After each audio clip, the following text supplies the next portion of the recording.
Hello again, my friends, and you are my friends, and welcome to your Monday night Talking Town Extra Time. I'm, of course, your host, The Gov, coming to you live from Talking Town Towers, and I want to kick off tonight's Talking Town Extra Time to just pausing for a moment to direct you back to last night's show with it was just an amazing show. I didn't expect to have my life sort of changed, or certainly the outlook changed as much as it was when I sat down to produce last night's show. Obviously we had Jason Schechterly on with us. It's just something you should all go and check out. I really I mean that with every ounce of me, and I'm not just saying that because it's something that I've produced and we've created. I truly from the bottom of my heart think it will touch anybody's life and will speak to you,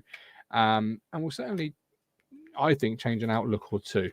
So go and check that out. I'll drop a link into the chat at some point. So yeah, and let's see how we go tonight. Tonsillitis raging, but we'll see how we get through it. Mike D is on holiday in Southwold. Beautiful. I did a putting green there once. Absolutely beautiful. Rob Holmes, good evening. EJ Norris is here. Kerry O'Brien is here. John B.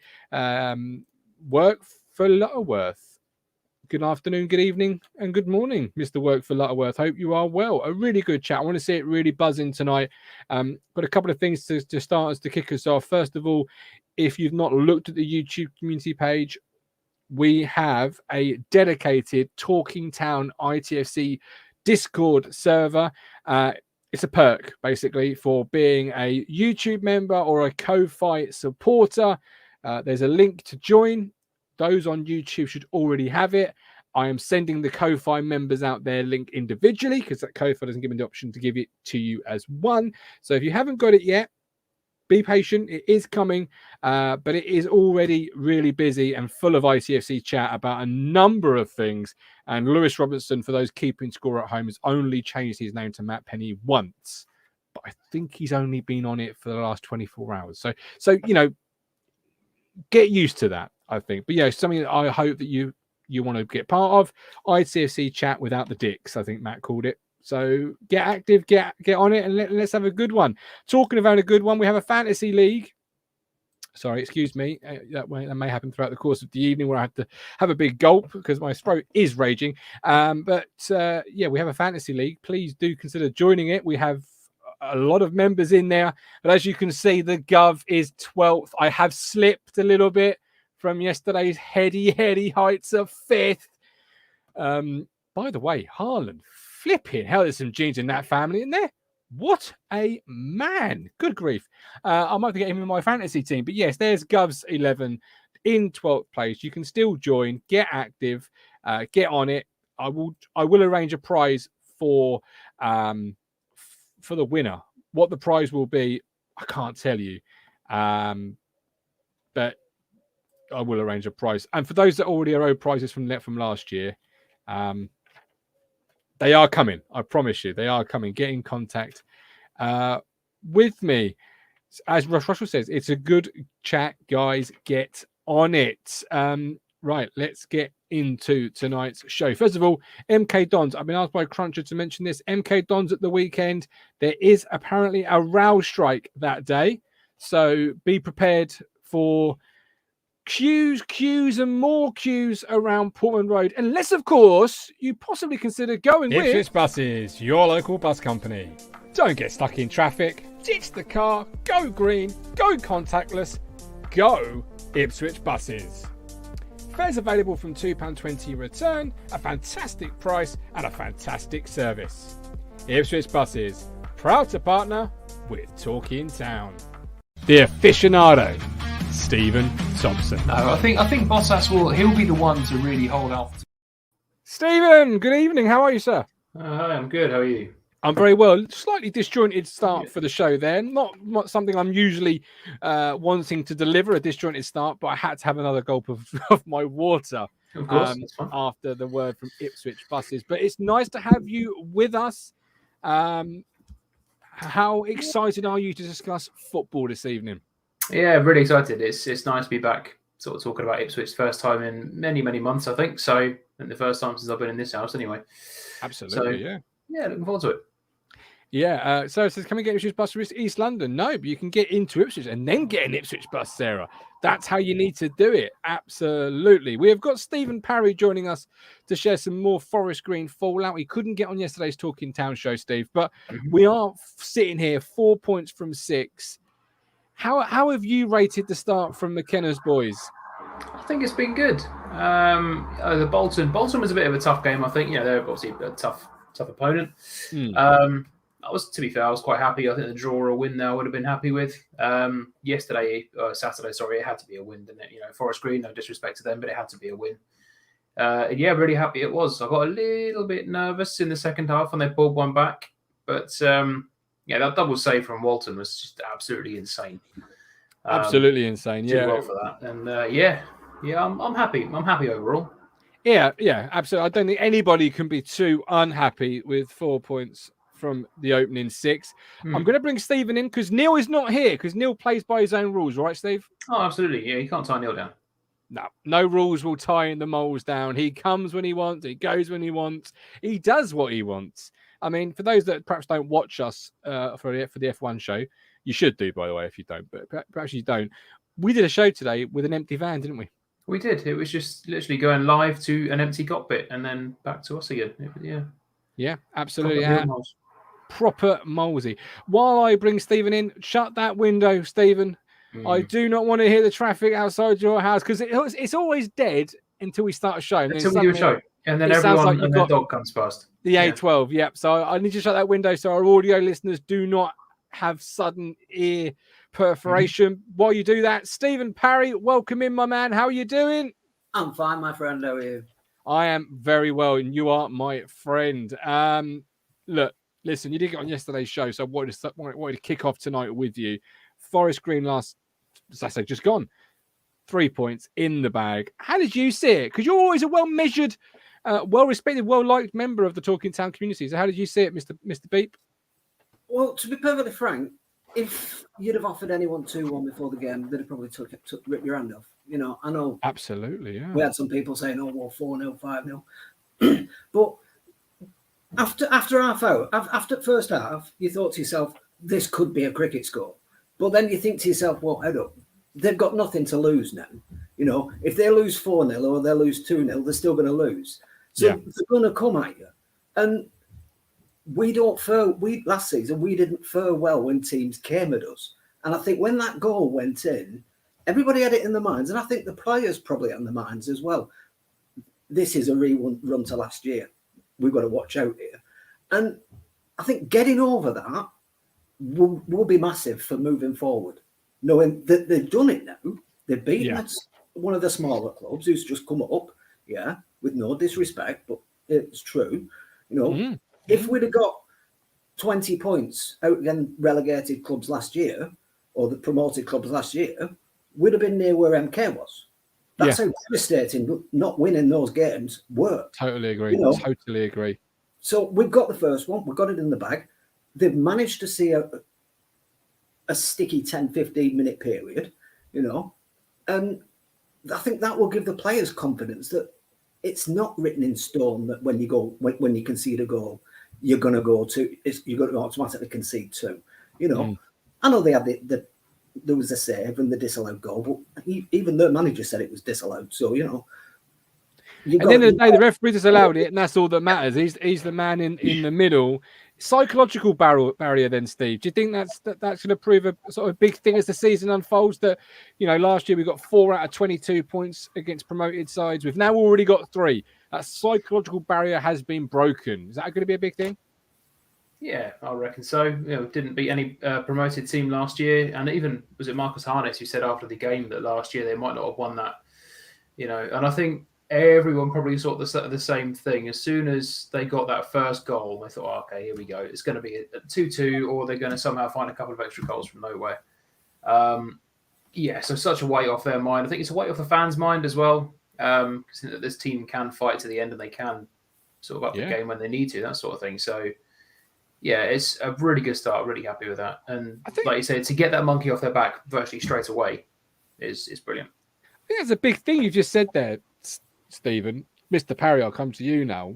Both called Stephen, so bear with us here as we maybe talk over each other to start with. But that's psychological barrier, not just for the team, but for the fans. Because as fans, we heard that last week at Bolton when we went a goal down. They said we felt the crowd will us back into it. We felt the crowd stay with us.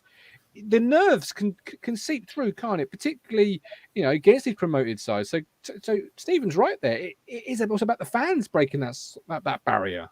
It is, yeah. I think a lot of it was like, fans see things black and white. We're either doing well or we're doing badly.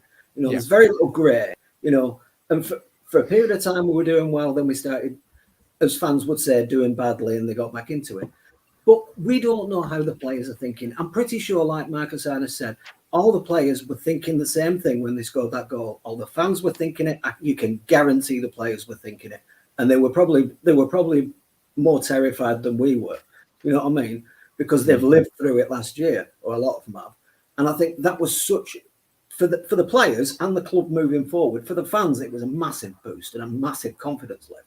But I think for the players, it's really big, because they had so many occasions, like, you can count them, Cheltenham, Cambridge, where they should have won, and they didn't. And the confidence they'll get from that, knowing, even though it was lucky, and you could argue it was lucky, the confidence they got from that by holding on, and then after that rough period, picking up and then seeing it out quite comfortably, I think that will play a big role moving forward for the players, knowing they can now do it. And they know that, because I think we got too comfortable at 2-0. I think that's Morsey goal came at the wrong time in a way, because we came out second half they could have been thinking, I don't know, I'm just speculating. They could have thought, well, we're 2-0 up, we're coasting, and that's the most dangerous time, especially when it's only 2-0, because one goal and they're back in it, and guess what happens? You know what I mean? So they need to know, they'll know now they've got to keep going. They've got to keep pressing. Yeah. And you can't stop. Otherwise, if you stop, anybody can hurt you. Absolutely. Saj, welcome home, brother. He's a new YouTube member. Saj, we appreciate you. Thank you ever so much. Get yourself active in that Discord chat after the show. Mike Baker, this year seems we have gotten better at game management. Carl Brooks beating MK will be a massive boost of confidence. Last season, we lost twice to Bolton. Drew this season, didn't beat a promoted side. Won Saturday, drew twice versus MK. Win Saturday shows the improvement. Finch's rest cemetery. Belief all round is so important, but Town fans have been burned by 10 years of decay. It will take time to shake off the here we go syndrome. Absolutely. Paul P, we still need to kill teams off when we got on top rather than letting them back into the game. Could have been very different if that second goal wasn't offside. Absolutely, Paul, but it was. And we got to, I think Stephen's right there, aficionado, that, when you're coasting in a game as much as we were on Saturday, it's natural. You see it at any level of football. Teams do take their foot off the gas, don't they? Yeah, they do. And the opposing team will sense that and see that. They'll jump on it. They'll get a goal back. And suddenly the tide starts to turn. The home fans will sense something. The players will sense something. And it will the momentum will swing. So, yeah, foot was taken off the gas. Forest Green got a goal back. But that foot was down again. And they held on really, really well. So that's something to be proud of. I think that's key. That foot was down again. That game management, as we were talking about there from the comment in the chat. We are better at the game management, as Mike Baker says, and we did reapply the pressure. We did put our foot back on the ball, and we did make ourselves the dominant side again. Beep. But Christian Walton, lots of love in the chat today, yesterday. I don't think there's a single chat alive where you talk about Ipswich Town where it won't be Christian Walton. Love him because he was so immense Saturday. The window is still open, Beep. I've seen people ask the question, so I'll ask you the question as you got the microphone.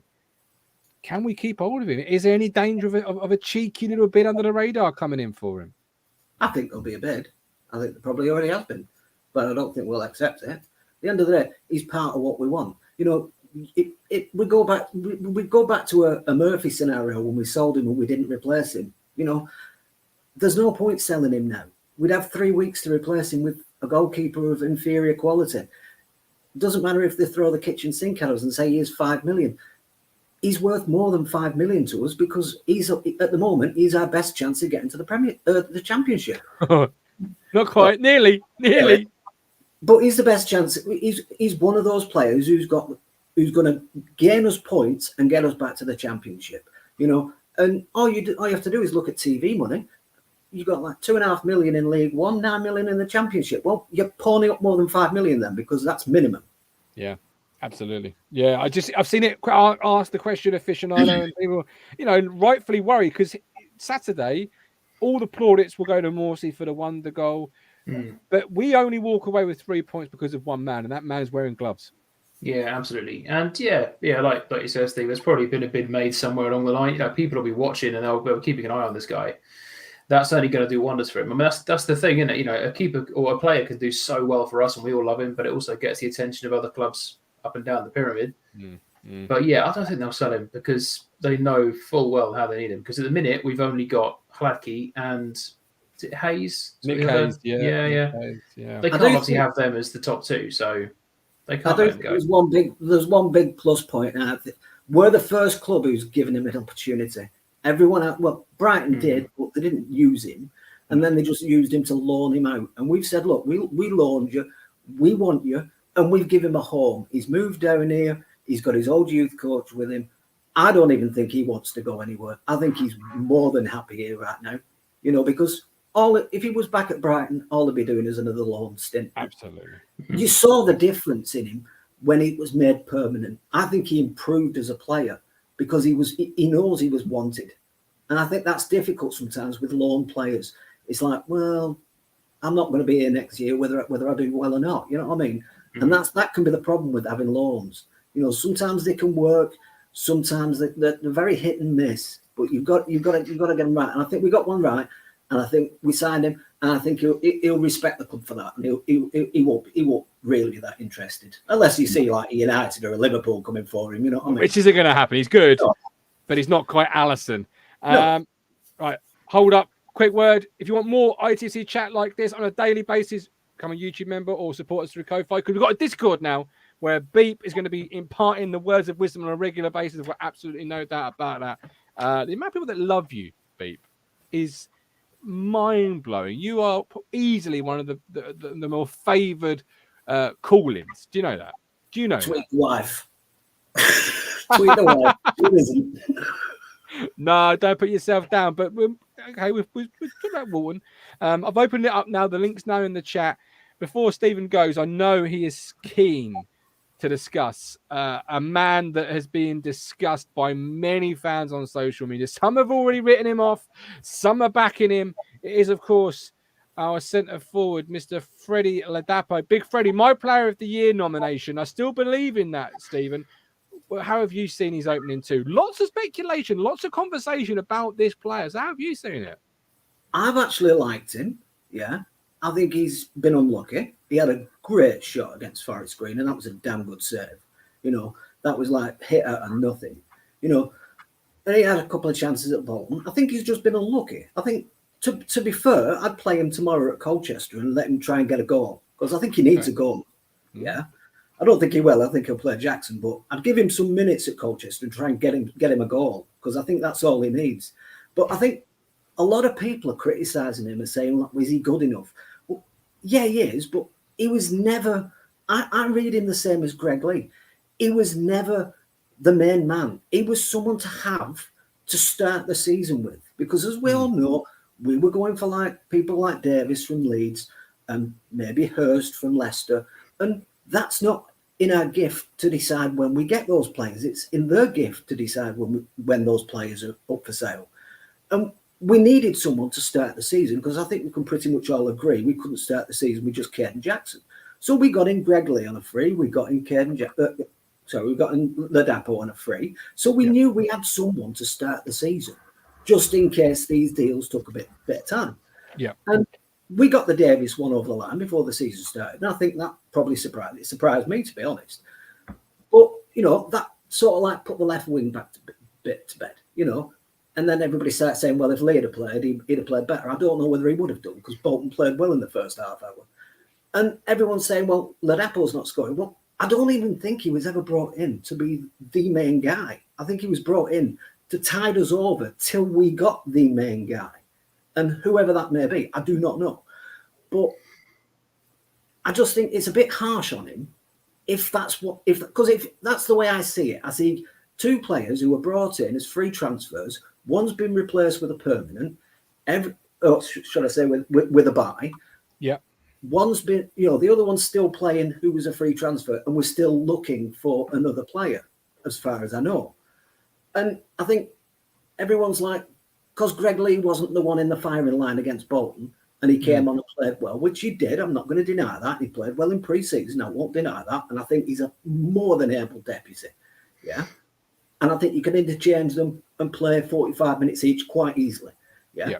I think everyone's jumping on the fact that, Ladapo's not doing very well. Well, he's not got anybody else to back him up. He's got Caden Jackson. Most people wouldn't expect Caden Jackson to be that 15-goal striker. So let's just see how he does. We're still winning. We're still getting results. Yeah.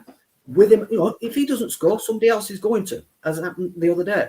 So let's just see what happens. See who comes in, and just calm it down a little bit. Chill on him a little bit. Yeah. Somebody might come in, and then if he has a bad game, Ladapo comes on and then tries to change the game. Just like you're calling for patience on him, which I think after 2 games is fair. Steve Aficando, everybody wants the Haaland debut from your centre forward, where he rocks up, knocks a few goals, looks the dog's bollocks. This is Freddie Ladapo. He's being asked to play a completely different role, and he's obviously a very different player. But I put to you, he's actually performing what he's being asked to do tactically incredibly well, which is why you're getting a goal out of Harness. It's why you're getting the stuff you're getting around him. He needs a goal, but it's 2 games in. Patience, right? Yeah. Come good in time. He's still doing well. I think he's done, apart from that final goal, everything else has been what you'd expect. Really, he's good and physical. Like Crunch said in the chat, get a bit closer to him. I think he'll be all right. But don't expect him to come in and start banging them in left, right, and centre straight away. It's a whole new team, whole new everything for him. It'll take him a bit of time. He'll get there, and I'm confident he'll be probably one of the top scorers this year, without a doubt. Really, he will get it. Absolutely. He certainly needs to, Steve, because there's people chatting about the Gov curse, and obviously I've cursed Rakeem the Dream, and now I don't want to be cursing Big Fred, but hopefully there's not the curse on him. I've often, the thing is though, there's a couple of things I'm looking at it, Aficionado. He's not going to play Santos at Bolton every single Saturday, which is always good because he was immense. But I've often said in the role he's being asked to play in the formation, his job, the centre forward's job, so in this case, Freddie Ladapo, his job is to occupy the 2 centre halves with physicality and running and just pure strength, almost like a battering ram that allows the people around him, the Connor Chaplin, the Marcus Harness, the Wes Burns, the Sam Morsey breaking from deep, the space, because the 2 centre halves were already occupied, to operate, to do something special, to play in the tight areas. And I would argue his first goal, Marcus Harness's first goal at the club, Freddie Ladapo plays a huge role in that. His presence alone is frightening to centre halves. We've not had a striker like that for some time. I mean, Norwood was quite physical, but he wasn't much of a bully. He wasn't really sort of like a big striker. No. Caden Jackson, there's not really a lot to him, bless him. But he's got his pace, but he's not exactly a physical guy. Whereas this guy, he's got the pace, but he's a big physical presence, and that's exactly what you need. To bring people like Connor Chaplin, Marcus Harness in. Harness's goal was fantastic. And that's exactly what you need. We need more goals from all over the field. The past few years, it's just been the strikers really getting the goals. Obviously, last year it was Wes Burns. But we need more goals from midfield. Defenders chip in with a couple of set pieces here and there. Just all up and down the field. I think someone like Ladapo, he can bring others into play, which will be... It will help us no end, definitely. Mike D, Gov needs to give Harper his tonsils to reverse it. Mike, they went about 20 odd years ago, mate. I ain't got a clue where they'd even be. They were probably they're in a glass jar somewhere. I can assure you with that. I just don't know where in the glass jar. If you've got my tonsils out there, bring them back. You never know. That'd be worth a fortune, yeah. Oh, There you go, you see. Carl Brooks thinks McKenna wants him to be isolated up there, should give space between the lines for the 2 10s. Graham thinks we need another striker. I won't mention names. Before I let you go, Stephen, bring somebody else in. I really do appreciate you being on with us. He's played, obviously, 2 games so far, Big Fred, 78 minutes. He's had 4 shots a game, one of which is on target. If that was to carry on, you have to believe he's going to get goals eventually. It's not the lack of chances, it's just the lack of clear-cut chances. It's like everything else, though, isn't it? He's a new player coming to a new club with a new environment. And remember, he's been at Rotherham for a good few years. And especially against Bolton, they never saw 27,000 at Rotherham. You know what I mean? So it's a bigger cauldron for him to come into. He needs time to adjust, just like Davis needs time to adjust. It's more noticeable, the fact that Ladapo needs time to adjust. And that's why it's lucky that we got the left back to help Davis. You know, we got Lee to help Davis. We just haven't got the other striker to help Ladapo yet. You know, it takes a little bit of shine off when he has to do all the work himself. I know Jackson's there, but, you know, we're not talking about him as a massive goal threat. And we all know we're actively looking for another striker. So I think until that person comes in, we can't really judge Ladapo as harshly as anybody else like Greg Lee or whatever, because Greg Lee's got somebody else doing the donkey work for him as well. Like if Greg Lee had started against Bolton, would he have been that? Would we singing his praises after the first half hour? Maybe not. You know, I do think he was very unlucky, Davis, because I watched it back again, and that ball took a wicked deflection off that player. It could have gone anywhere. It just happened to fall nicely for just to turn round on, you know. So he didn't know where the ball was going to go. But I just think he will get there. We just need to give him time. The club will get another striker, and I just don't see anything but positives right now. And I think we should just get behind them. Perfect. Beep, as always, measured and on the even kill. Look after yourself, my man. You too. All the best. He's always on that level. His old Beep. Absolutely. Right, we've got him. He's live in the van. My question to you, Stephen, will he stay in the van or will we get treated to some leather seat action again? I think there'll be a little switch. Yeah. Van for a bit and then it'll switch it up. Maybe go sit Mr. Positivity, Neil Mowles. Yeah, but we're crap. We're not going to dominate any team. Only you I would allow to stroll into a show halfway through it. How are you, sir? Hello there. Hello there. How are you? I'm living the dream. Good man. Where are you for those that are watching at home or on catch up? You're in a man in the van, but where is the van? Well, I was at Potter's Bar, but I don't know where I am right this very second. Was he in, Potter? He wasn't, actually. Shocking. Just all I'm going to say to you before we move on to the town stuff is just go back and check the F1 show, because we had some fun with you and your van. Your empty van. You're in your empty van. We had some fun at your expense. So just go and check that out. Cruncher says, is Neil Kerr crawling? No. That's not particularly my scene, I'm afraid. There we go. Moving it swiftly on. You heard Beat there say about, the club's still in. Hang on, Matt's done a quick 1-2 with Gov, cheeky turn, and he's in a room. Don't know what that's on about. That again. Dog. Are you dogging again? Says Mike D. Are you joining me? No, this is going in a different direction. I didn't sign up for this. Carl Brooks has heard Neil is picking Hurst up and he's got him in the back. You heard Beat there, Neil. We're in for a striker. It's common knowledge we're in for a striker. That's not Beat being ITK. But does it surprise you we're in for a striker? Because for me, at the moment, I'm looking at it. Big Freddie, the battering ram. Caden Jackson, the lightning. It's almost like thunder and lightning here. We've got 2 different players that can really do different things. Are you surprised we're still in that market for a striker, or are you one of the fans that view Jackson as, just perhaps not quite good enough? I'm looking at you, Ben Michaels. I actually like Jackson. He's by no means the complete player. If it's quite far off, to be honest, but he's got a bit of pace. He drives, and he's shown more. Oh, John Jules was good when he came on. He's also shown a lick of pace, but he's very much, if he had a touch, he left it at home that day. But yeah, Jackson, he works hard, and that's one of the main things about him, and you can't criticise him for that. He does sort of come from a little bit of the era of were any of the players quite good enough for Ipswich Town, and I guess we're still asking, is he? That question. Although he has said, I think I'm right in remembering, he has said he's got more confidence now. He's a shell of himself. McKenna's brought that out of him. £5 from David. Thank you ever so much, David. We appreciate you, brother. Thank you. I've had a comment in the private chat from the VIP area from Lloyd. We should have moved on from Jackson, Lloyd.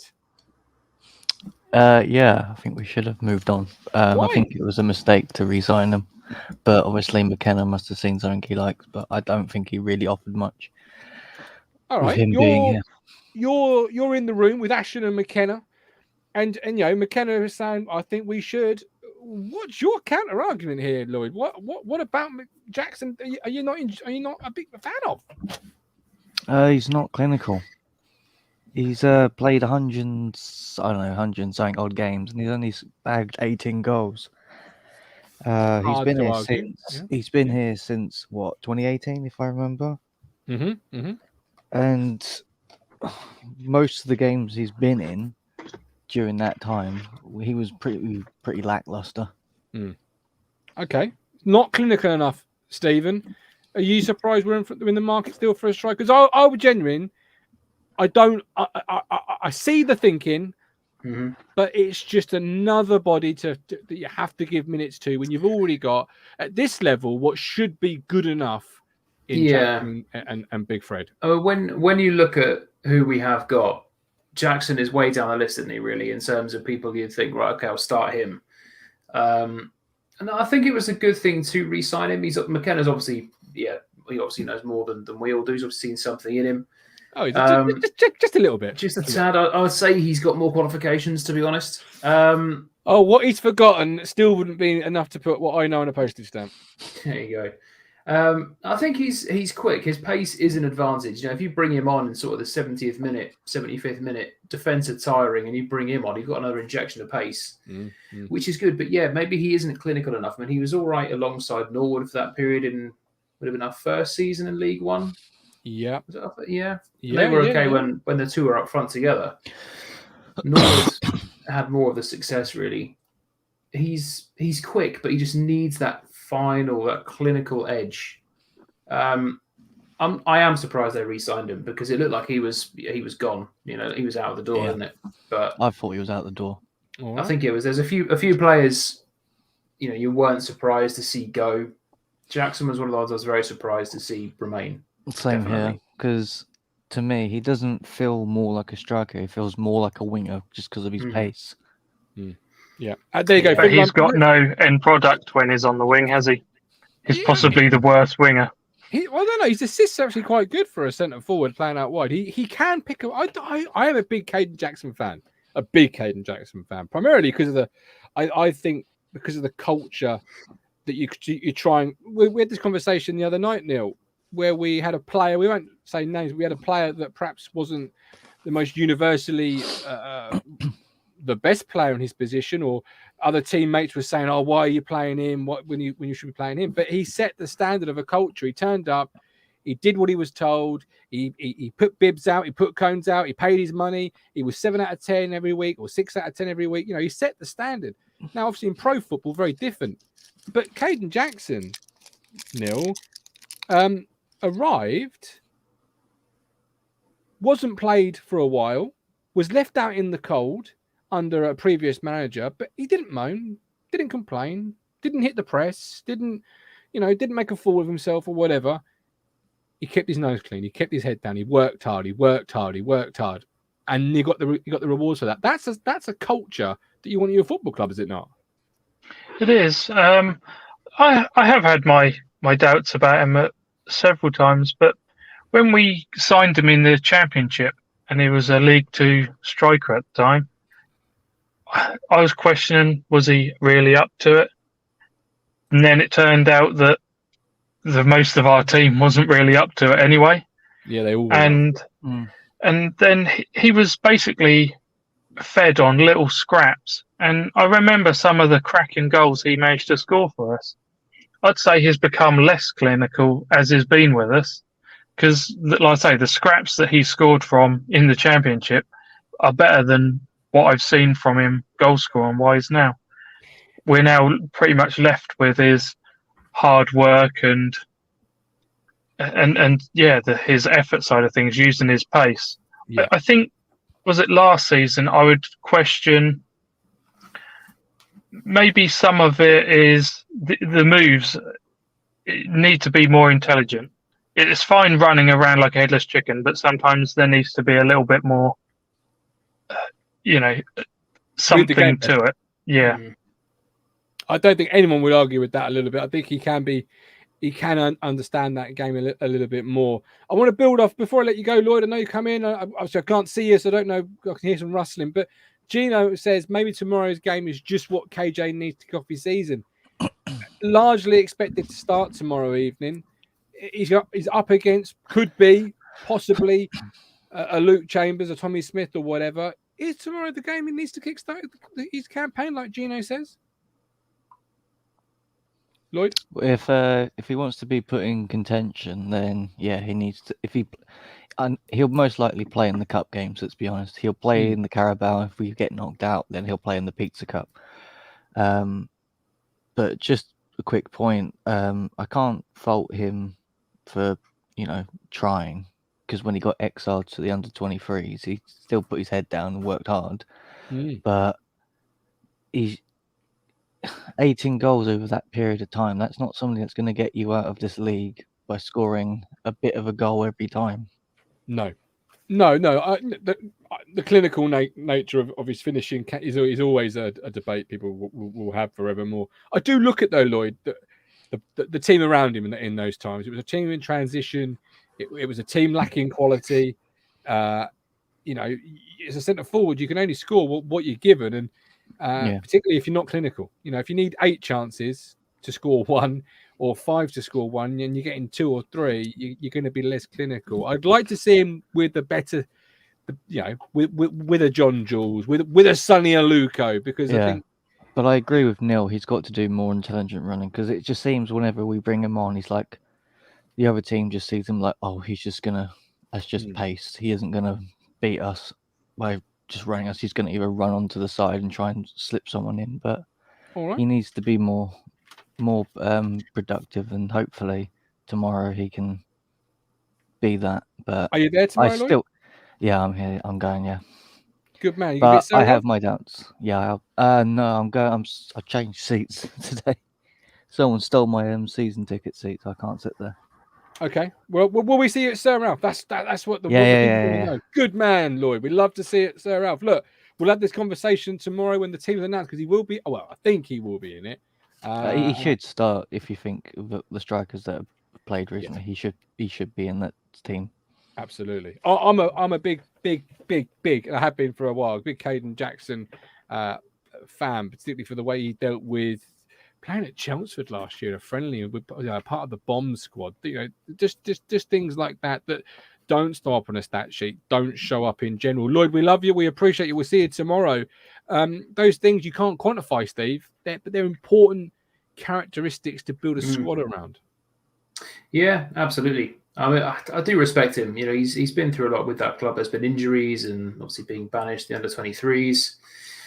He looked good when he came on for that brief period last season. I'd love to see him build on it. He's widely expected to start tomorrow. A goal or 2 tomorrow would be brilliant. Really get him up and running. He'd be on the bench, wouldn't he? Really get a thought for the league squad. But again, it's going back to the pace thing. It's all well and good being lightning fast, but you need that sort of not clinical head, but you need that sort of that mentality as well. You can't just run and hope for the best. You need to actually think, and where are your teammates, that sort of thing. So, but I reckon, I think he'll be all right. I think McKenna's obviously seen something good in him, and I reckon he'll start to come good. If anybody, go on. My thoughts are a little bit controversial, because I thought Jackson finished last season fairly well. Obviously, we weren't scoring for fun or anything, but what I've seen of Ladapo so far, he's just too lazy. You weren't a And- fan of him on and- Saturday, were you? No, and unless he shows me more, I don't see that he pushes Jackson out. You know what you're getting from Jackson. Well, at the moment, it's Ladapo's shirt to lose. So you're saying if Jackson just does what Jackson does, eventually there'll be that track. That's interesting, man. You weren't high on him after the opening day of the year. Obviously, again, yes, Saturday. I like him. I like Big Fred. I do. I want him to, basically, it's the improvement on his movement, the little intelligent runs. Keep that work rate going, and if he can put the ball in the net a few more times, he'll be that complete striker for us. And you just think it's close. He just a couple of things. You say a couple of things, but basically, if he'd done that, he'd be adding an extra 20 million to his price tag. Well, this is it. He wouldn't have been going for free. Got a couple of comments coming in. Then I'm going to bring Josh in. And then we've got the GOAT as well waiting. But the GOAT, I want to ask him about some cup, because obviously he's seen some cup exploits throughout the years as Mr. Colin Plum. Tomorrow night is the Carabao Fizzy Cup competition. Is it important? Does he want to win it? Not the cup overall. I mean, I'm sure he'd love to, but never going to happen. Tim Malden, if Morsey can bag 8 to 10, I'm sure Jackson can contribute at least 10. I'm convinced. Still my dark horse for player of the year. Ashley, if Jackson scores twice tomorrow, Neil, does he then start on Saturday? For me, he would, but what would the management do? The management, obviously, he's got his plans all sorted out. He'd have some plan in his mind. He knows what he would do. And we'll have to wait to see what unfolds. Stephen, I don't think if Jackson scored 100 goals tomorrow, which he obviously won't, but I think there's a plan for Saturday, and that's very unlikely unless it's an injury. Tomorrow's going to change anything. I could be wrong. How do you see it? As much as I would like to see it, I suppose, and he might get a goal or two tomorrow, I can't see him starting on Saturday. I think he's still going to go with the usual suspects up there on Saturday. And so he should. Jackson will be it's going to take some time really to prove that you deserve the league start, but he'll be maybe impact off the bench.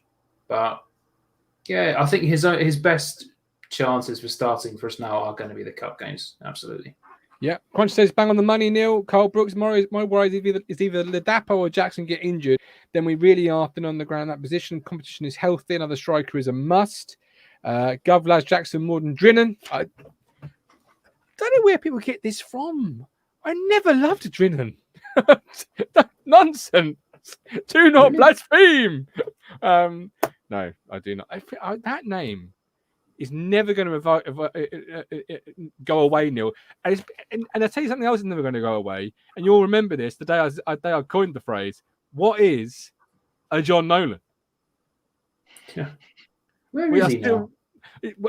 Probably trying to find himself. Because what is a John Nolan? I asked the question many years ago, Neil, and we still don't know the answer. Is another club still wondering the same question? Possibly so. I tell you what, though, Love Chat, best adult site in the country, apparently in our chat. Well, I'm blocking you. Goodbye. Lloyd, it's not the Carabao Cup, it's the Man City Cup. £20 from David. David, thank you very much, brother. We love you. We absolutely appreciate you, David. You really are an amazing guy. Philip Blundell, Jackson has said in an interview that McKenna has done wonders for his confidence and belief, and I believe him. He should score tomorrow. Louis says, to be fair to Ladapo, he's playing in a system that he's not used to. He's used to playing on a two up front. He's playing on his own. It's going to take time for him to get used to it. Apparently, he's a midfielder at Tranmere, according to Ashley Bell. But what a sort of midfielder? That's the real question there. Like, anyone could be a midfielder, but is he a Jermaine Wright type midfielder? Is he a Matt Holland type midfielder? Or is he a Vernon Breckersgaard type midfielder? Many different ways you can go with playing in midfield. Right? Or is he the type that looks like he's on his testimonial at Newcastle? Still the greatest ever clip. Oh, someone please find that and link me to it, please. I want to see it again. Josh, welcome in, my man. How you doing? I'm all right, thank you. How are you? I am very well. Listen, you've heard about our striker chat, but I want to ask you a different question, Josh, right? where else do we need improving? The market is still open. Is there anywhere else you would be looking to bring a couple of players in, either for a starter or a bit of depth? Not the striker, though. The striker's been done to death now. But where else, if anywhere else, it might be a simple no. What do you think? I don't think we do need anywhere else, to be honest No, with you. nowhere else at all. No, I think defence is pretty solid, midfield's pretty solid. Maybe a number 10, but I'm still not sure we need another one of them either. Maybe a number 10. How about a left winger? No, I think Davis, Lee are enough, to be honest with you. I think they're good enough. Davis, Lee, yeah. Are you confident, Neil, going into the season with the window shut of a left side of attacking midfield? I'm sort of talking here. Well, what are your options? You've got Edwards who can play there, John Jules who can play there, Harness that can play there, or would you like just a little bit more quality? Maybe a backup for Wes Burns. Who would deputise for Wes Burns? Have you got that within the squad? If Wes was to, God forbid, put an hamstring or something stupid. Well, you've done it now. But I'll touch wood. I think between Harness and Edwards, surely that should be our left side sorted. Between the two of them, they should be able to wring something out of that position. Mm-hmm. And then, as you mentioned, John Jules is there as well. I think you, as you've said, we could do with something down the right, but if our main man, Wes Burns, is doing a fabulous performance every game all of this season, then the other guy is going to be sitting out in the cold for most of it. Have we got a replacement for Burns though, Neil? Is there somebody within the squad that you Is it one of those where you just put Edwards or Harness on the other side? Do you play a Luco out there? Play a bit of Chaplin? Is it where you could just, unless, like I say, he gets injured and then you have to, it's a permanent replacement, but just for changing up a second half or something, you can put any of those to potentially do a job. Yeah, no. I've always questioned right back. I know Danassian's doing good things for us, but I'm still, is he really the main man overall? You're a brave man, because I've often questioned that, and when you bring up the Don, people do jump to his defence, and rightly so. He's had a fantastic sort of 12 months. He's changed from what position he was in before. He has changed it around absolutely brilliantly, but he's solid. I'm just questioning, is there someone that can try and push it on a little bit further? Yeah. Well, okay, fair point. Get a couple of comments. By the way, I want to do the shirt draw, but I want as many possible names in there as I can. Right now, I have got 1,000 names in the draw for our shirt. For those that are perhaps not aware, if we're hitting 4,000, we were doing a ticket giveaway, we were doing a shirt giveaway. However, I don't know if it's just this is all I'm allowed to view via YouTube, or if people haven't set their settings to public. But if you are subscribed to our channel, go to your settings and make sure you are public so I can see you are subscribed to the channel. I will try and do the shirt draw on Wednesday. No, in fact, I will do the shirt draw on Wednesday. So Wednesday is the closing date. Whatever I can get off YouTube as to our subscribers is what will go into the draw. So you've got until Wednesday to sort it out. If you can't sort it out, message me or message Cruncher, or get active in our Discord if you're a YouTube member like Josh is, and we'll do something. But at the moment, it's just over 1,000 names. But we've got a subscriber base of 4,000. So if you want to win a shirt for you or somebody else, make sure I can view you as subscribed. Alex Wilson, I would still like a backup centre back, letting Darby go out on loan. Yeah, I mean, it's not a bad comment. Josh, where are you on that? Ndaba out on loan, cover for a centre back, or do you think Ndaba should be the cover? From what I've seen of him in pre-season, I think he should go on loan. Although that was against Palace, but for me, against Palace, he looked very rusty. So maybe he does need to go on loan, get a bit more experience. I don't think we didn't know a centre back personally, though. I think the cover's fine because, like that comment just said, Lee can play there too. Yeah, absolutely. Josh, are you going tomorrow night? I'm not there. What a part-time fan. Shocking. Anyway, look, you're going to be a dad soon, so you've got to earn those pennies and keep them safe. So look after yourself, and hopefully we'll talk during the week. Yes. Good man. Thank you for coming on. Goat, we'll bring you in. How are you, man? Yeah, I'm all right, mate. Yeah. Had a bit of a so-called up and down day today because we all know what happened. Tell the story. Tell the story for those that do not go on Twitter or know the story. Just tell your story, Go. Well, as everybody knows, I take my old England Ipswich flag everywhere, and you do. I tied it up a little old gate in the front of the stand there, and like everybody knows, it's boiling hot, and without making any excuses, obviously, there's loads of people there. And like when we went to go out, Andy obviously went up to like where they was going along up the top. There was people going along the bottom, which was obviously where my flag was. Because I followed Andy, I was hot and bothered. I mean, I'd been out in the full sun for about 2 hours, and I just completely forgot about it. And I got on the coach and was more or less on the motorway, and went in my bag, I think, just to kind of get a drink or whatever. And I said to Andy, I said, "Oh my God!" I said, "My bag seems a bit light here, like thin, so to speak." So I said, "Oh, I've left my bloody flag here, So obviously, some young lady, 16-year-old Tia, she emailed FGR for me on the coach, and Matt Stannard was very helpful, as was my wife, and the next day, obviously yesterday, I had Matt Stannard up here, who was very, very helpful me with my book. And today, he was even more helpful, as was Rich, as was a lot of people. They all know they were, especially Rich and Matt. And I spoke to Rich this morning, and Rich was absolutely right. He said to me, to a lot of people, Colin, it's just a flag. And he said, "I can tell by your voice you're very upset." And I was. It's like it's hard to explain, Gov. It's kind of like part of me, And I think we should shout out Phil Essex, right? Because Phil Essex was the knight in shining armour. Oh, 100%. Well, Matt found something. Obviously, I'm not on Twitter. Matt found something on Twitter. I think some kind of clip of video. Matt Stannard, this is, yeah. Yeah, and another big up to the FGR steward. Obviously, I've been on to them today, and they were very helpful as well. There was a lady called Charlie. She very helpful, and obviously that wasn't there, but she wanted to know that.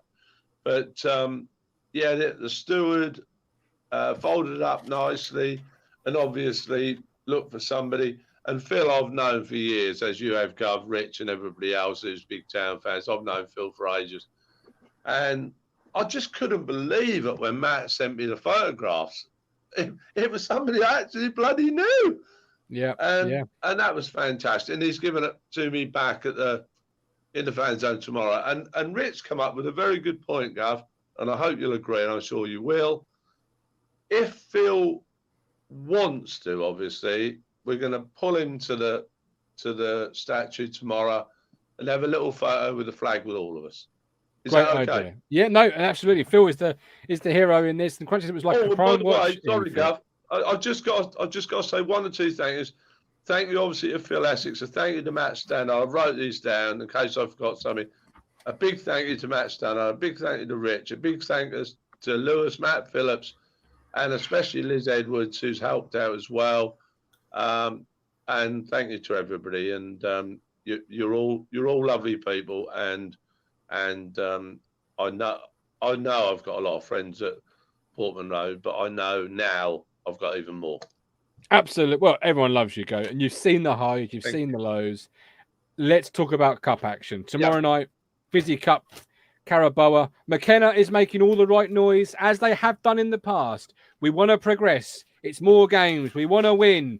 And then we've never put a decent performance out as long as I live in the cup. Or certainly can't remember it. Well, how important is it for you tomorrow? Go. Is it a game you? Good night, Neil. Thanks for coming. No. No, mate. Turn the light out when you're done. So how important is it to you tomorrow night? Carabao Cup. Is it important? Is it not? And you know what? If we win, great. But I always look at tournaments like the League Cup like this, especially where we are right now.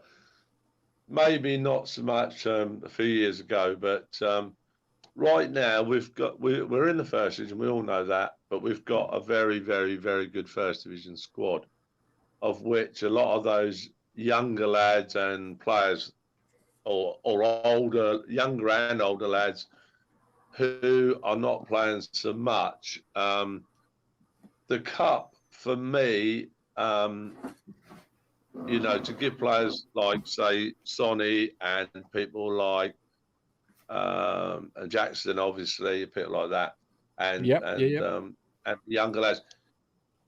Games, I mean, you're giving them like 75, 80, or even 90 minutes, breeds confidence for me.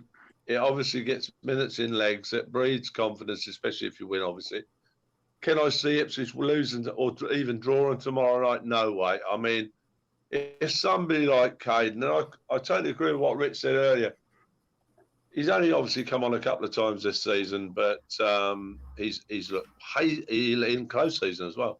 He's looked pacey. He looks like as if he's got that extra half a yard. And I think Luke Chambers and the likes of people like Cole Scoos against other players, and especially like Luke and the like at the back, I think they're in for quite a difficult night tomorrow night. Are you looking forward to seeing Luke Chambers return, Goat?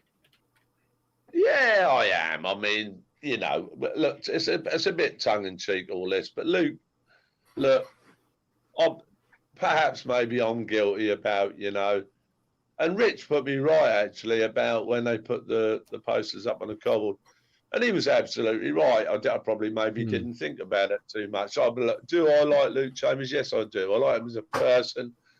I like him as a character. He's a very good individual. He's done some good things for the club. All right, yes, he was part of the club. The team that got relegated. But I mean, he looked after those youngsters and this kind of thing, and his heart is still there. I mean, he always comes back to the club every now and again. And I think if he had half a chance to coach, say, the under-12s, under-14s, he'd be back like a shot. So. I'll be glad to see him back. Obviously, I hope he's on the losing side. That's from a selfish point of view. Cole Scoos exactly the same. I can only ditto Cole Scoos for what I said about Luke. I mean, great club servant, but unfortunately, I can hear Rich in the back of my head right now. Great, and you go. Great club servants don't win league titles, and some of them do. Some of them do if they're very, very, very great players. But they played whatever it was, 300-400 games for the club, and we all know where we went. But no, I mean I've got nothing. But they're good lads. They're good lads. What's your score prediction for tomorrow, Goat? Before I let you go. You put me on the spot. I never even thought about it. I'm probably going to go something. I'd be disappointed if we don't score 3 times tomorrow night. I'll go 3-0. 3-0. Absolutely love it. For those that love the Goat, he is back with me on Thursday. I mean, he will be tomorrow night, hopefully, as well. At the statue. By the way, Gav, just one more thing, please. Of course. The floor is yours. The floor is yours. Very essential. A big up to yourself, Rich, Ben, who I thought was fantastic last night, and even more so, and I'm not even going to try and pronounce his name. Well, that's fair enough. You've done it for me. Big up for Jason. Look, I'm lost for words, really. I mean, that interview last night, I told Matt Phillips today, I had a chat with Matt Phillips this afternoon. I hope you top it. On the programme, obviously, but I would find it difficult to listen maybe to anything that tops that. That was so inspiring to myself, And everybody, not just Ipswich fans, anybody who watches, like you said earlier, please do watch that, because even my brother, he doesn't watch the show all the time, but he did tune in last night, and he texted me this morning, absolutely unbelievable. And that was really exceptional, absolutely fantastic. Absolutely. And you deserve credit, each and every one of you. You really do. No, all the credit goes to the two lads, Ben and Rich. Just wonderful. I can't really put into words how much of a good show it was, how much of a life-changing show it was. The outlook. Honestly, I haven't yet come to terms with what to say, because it was that good. It's not often I sit here when I'm producing the shows. I mean, often they're cricket shows I'm producing. I'm normally trying to stay awake. But I know he's watching. I know that'll get to him. But no, obviously I sat here and I just forgot that I was producing the show. I think for a while the chat wasn't even put on the screen, because I was just in the show. I was literally on every single word, just hanging there and just having my life changed. And it's not often you see Richard Moss sat in the top corner of a show without a single word to say. He was the same as me. And another thing that which was quite poignant, actually, that Rich brought up today, and I absolutely 100% agree with him, is that like when he spoke to the whole of the staff, and when I mean the staff, I mean the whole of the staff. That lovely picture of all of them. I mean, whether they were cleaning the seats, whether they were the physios or whatever. He spoke to each and every one of them, and Rich was speaking about, like, you know, he could only imagine, like, when he was speaking to, like, the younger lads at the club, you know, like, they would be so, to use Richard Moss's words, they would have been soaking that up like a sponge. And I'll tell you what, this football club, I know you think I go over the top sometimes, Gov, but this football club is going so much in the right direction, it's getting frightening. I'll tell you what, we kind of had a little back and forth, a bit of a tennis match, didn't we, on Saturday about Ipswich and Norwich? We did. I'll tell you something. Look, if you canary buggers are watching this, and there's one or two that nip on every now and again. Oh yeah, of course they do. But I ain't gonna go too crazy. I'll tell you what, you need to be getting up this season. That's pressure. You need to be getting up, because we are going up. Love that. So if you don't go up, we'll be up your backside. Love that. Right, go. I love you. I appreciate you. I will see you tomorrow. Thank you so much. No one can top the GOAT. The GOAT is a special man. But bringing it back to the cup, guys, I've got a couple of questions, then we'll get to our teams. First of all, Neil, you're a man of the same age as me. We've seen. That obviously upset him. That was offensive. That was obviously a disrespectful comment from me to say he's the same age as me. I mean, he's actually older than that. He's actually older than me. But well, there you go. That's offensive. Wow. While he recovers himself, I'm going to ask you, Steve. Wholesale changes, they never work. I often see cup games where we make wholesale changes. It's a disjointed team effort. Nobody comes out of it looking good. Nobody comes out of it with any credit, and we bomb out. Do you want to see without saying your team, do you want to see wholesale changes tomorrow? Do you want to see a couple? How would you approach it if you were in the hot seat? I want to see a couple. You know, you get these fringe players that aren't really going to be in the starting 11 for a league game, like we discussed Jackson. I don't want to see wholesale changes because, like you've said in the past, it never goes well. They said we're going to put out a strong team. It's full of kids, and we get battered and we're out of a cup. And nobody comes out looking any good either, do they? Because everyone goes, oh, like last year, Aluko's playing, and he didn't look great at all. And people sort of wrote him off at that point. Yeah, luckily, obviously, he proved us all wrong. But yeah, that's it. Yeah, a couple of changes here and there, but nothing drastic, nothing ridiculous. Just enough to actually get us through a couple of bloody cup games. Absolutely. The comments in the chat, Gino, the police turned up in response to a suspicious man in a van. Yeah, explain yourself. It's really dark in his van now as well. There we go. Neil, are you there? He's there. Oh, Neil, we do I love think he's you. on a Nokia 3210. Suspicious man in a van. Neil, what I was going to ask you was, we've seen cups. Phone overheated. We've seen cups disrespected over the years. How are you? Is it important to get a win tomorrow? Is it important that we treat the cup with respect and we get that winning mentality? Winning breeds winning. Got a satellite delay now. He's not there. He's not there. I will say it for him. Winning does breed winning. Right. Let's look at your team. Steve, this is yours. Talk me through it. You've got Aladgi in goal, back four, two in midfield, Harper, the team, the dream. Not a bad little team. Talk me through it. Yeah, I quite like that. Is it a few, like I say, a few changes, but nothing major. Like we've said, we can expect Jackson to really start tomorrow. Hopefully get a goal or two. I can't see Walton starting tomorrow. No. So Haladki, again, similar to Jackson, really, certainly for now, his only chance of getting a start is going to be in the Cups. For sure. I keep Edmondson. I think Wolfie, I know he obviously missed through illness in the last game, so obviously I hope he's okay. I'll still keep him out for this one and save him for the league. Edmondson, keep a cool head at the back. Obviously, he did so well for us last year. It's good to see him back from injury. KVY again, give JD a rest. You're starting big Sam Morsey there. Morsey doesn't start for Cruncher. Why is he starting for you? Again, it's sort of keeping a nice level head, keeping everyone in place. He is obviously he's proven this season that he can get goals as well, which I think will be brilliant. We need that sort of more of that side of him as well. So I want to see a couple more, I don't say mature, but, a few more sort of experienced players in there because you have got the likes of, El Mazzuni, that sort of thing around there. Yeah. I'd love to see El Mazzuni get a run tomorrow.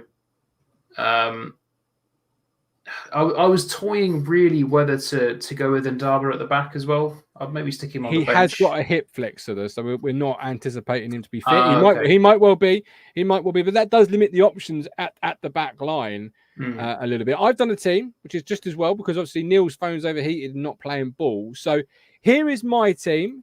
The formation of the season of every team seems to be three at the back. So I've kind of stuck with that, and I've gone for Haladki in goal, Lee, Burgess, and KVY as a back three. Penny at left back. Elmiz at right wing back. Harper, Ball, Aluko, Jackson, and Tyrese John Jules. So let me talk you through this.